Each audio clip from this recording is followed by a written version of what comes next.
First learned about when we got there. It tore through our unit in second. It had the same marking you do, Cole.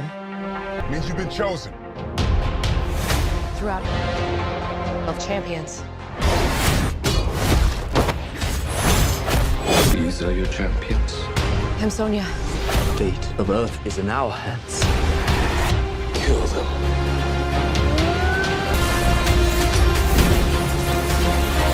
Sub-Zero.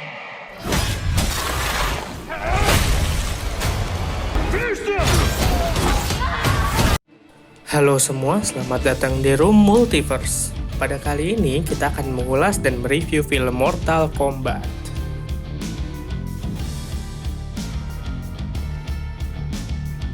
Mortal Kombat menceritakan kehidupan Cole yang seorang petarung MMA. Namun, kehidupannya diusik oleh pembunuh utusan Shang Tsung yaitu Sub-Zero untuk menghabisi nyawa Cole, yang dimana ia tidak menyadari bahwa tanda lahirnya merupakan sebuah simbol penting yang berkaitan dengan Mortal Kombat untuk melawan Outworld dan mempertahankan Earthrealm.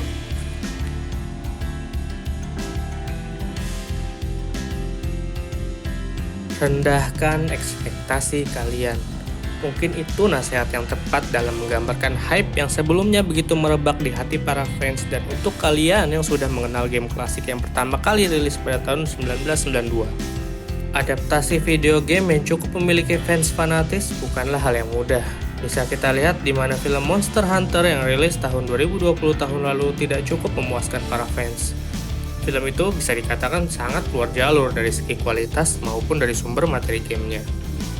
Mengingat Mortal Kombat adalah game pertarungan arcade dengan plot dan karakter yang didesain untuk saling bertarung satu sama lain, bukanlah perkara mudah bagi sang filmmaker menciptakan alur cerita yang mampu menampung semua plot dan mitologi pada game yang ceritanya selalu berkembang.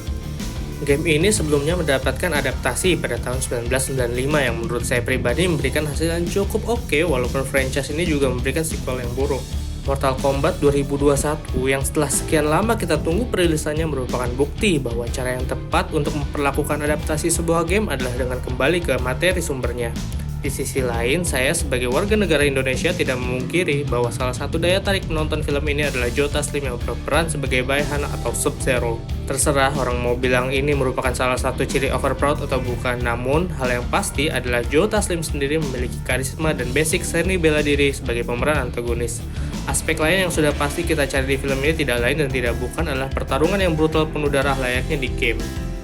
Di film ini kita disajikan karakter baru yang bernama Cole yang diperankan oleh Lewis Tan, seorang petarung MMA yang memiliki tanda lahir yang sebelumnya tidak pernah ia pedulikan. Jax datang dan memberitahu Cole bahwa tanda lahir itu adalah sebuah branding yang akan diberikan kepada orang terpilih untuk mengikuti pertarungan mempertahankan bumi dari penyerbuan kekuatan dari alam Outworld dalam kejuaraan pertarungan Mortal Kombat. Pertarungan ikonik yang dikenal dan merupakan salah satu poin dari serial game ini, sutradara Simon melakukan pekerjaan yang cukup baik dalam mementaskan urutan pertarungan layaknya menyerupai game Mortal Kombat dengan CGI yang luar biasa.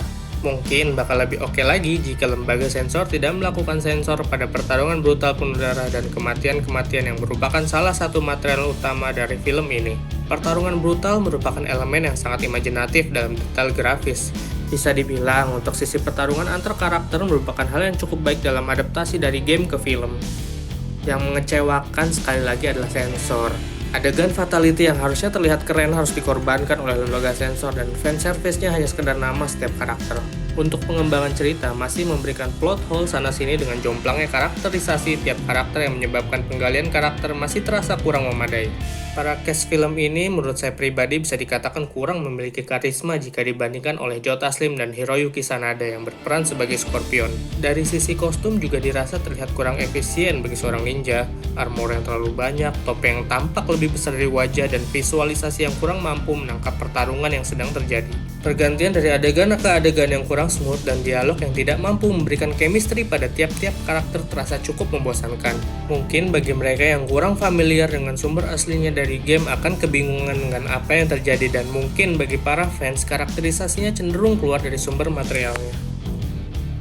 Sebenarnya film ini tidak sepenuhnya mengikuti karakter dan cerita dari sumber materialnya, mengingat Mortal Kombat memiliki jalan cerita dan mitologi yang cukup kompleks. Tapi apa yang terjadi adalah ceritanya lebih disederhanakan dan membuat saya sampai pada titik membuat saya sebagai penonton cukup apatis pada masing-masing karakter, terutama pada karakter Cole yang diperankan oleh Lewis Tan.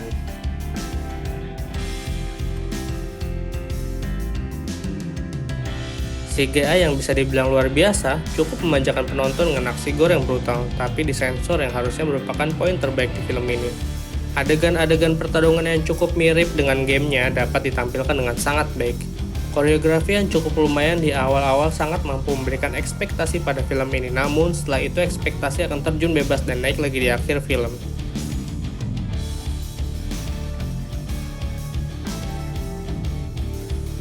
Setiap karakter tidak memiliki backstory atau pondasi awal yang cukup mumpuni. Ini terbukti dengan Ko-leong yang terlihat layaknya protagonis pasif dengan backstory sebagai petarung terpilih cukup terasa klise dan sama sekali tidak membantu penampilan kaku Lewis Tan dalam film ini. Pertarungan sensor tidak mampu membuat adegan fatality terasa klimaks.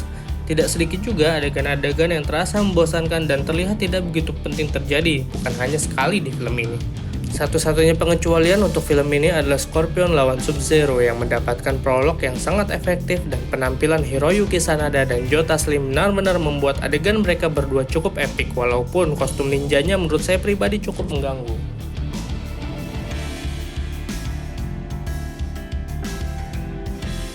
Kesimpulan dari review film ini sebenarnya tidak mencapai level sempurna dan tidak jelek juga. Untuk para fans Mortal Kombat sendiri mungkin saja akan suka dengan film ini.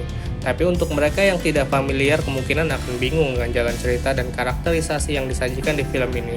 Film ini cukup worth it untuk ditonton di layanan streaming mengingat ketika kita nonton di bioskop akan ada sensor yang malah cukup mengganggu. Skor yang kami berikan 7 dari 10. Sekian dari kami, sampai jumpa di video kami selanjutnya ya. Don't forget to like and subscribe.